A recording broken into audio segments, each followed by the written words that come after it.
বাংলাদেশের গণতান্ত্রিক সংস্কৃতিতে নির্বাচন একটা উৎসব। আজকে কিন্তু আপনারা দেখছেন উৎসব মুখর পরিবেশে শান্তিপূর্ণভাবে ভোট গ্রহণ চলছে।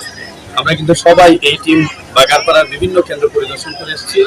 সব জায়গায় আপনারাই বলছেন এবং দেখছেন ভোটার উপস্থিতি অনেক বেশি এবং উৎসব।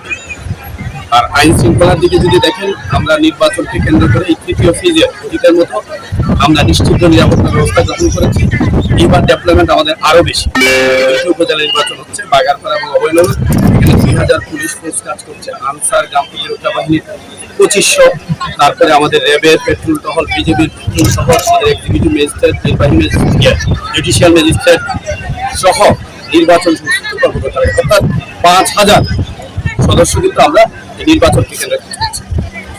অতীতে যেভাবে আমরা ডেপ্লয়মেন্ট করেছি কেন্দ্রে এখন দেখেন কি পরিমাণ করেছি আমরা।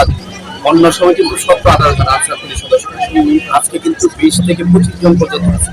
আমরা মোবাইল দিয়ে দিতাম 5টা বা 10টা কেন্দ্রে, আজকে কিন্তু 3টা কেন্দ্রে।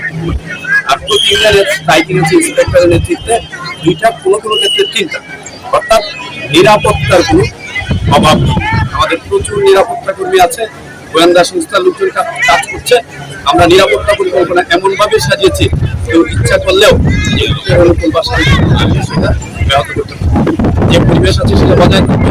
এরপরে আমি সবাইকে, যারা দুষ্কৃতিকারী বা যারা দুষ্ট চিন্তা যদি কার মাথায় থাকে, তাদেরকে সতর্ক করছি, কোনো ধরনের বিশৃঙ্খলা করার চেষ্টা করলে, ভোটের যে অনুকূল পরিবেশ সেটা বিঘ্নিত করার চেষ্টা করলে, ভোটারকে বাধা দান করলে তার বিরুদ্ধে কঠোর এবং কঠিন আইনানুগ ব্যবস্থা।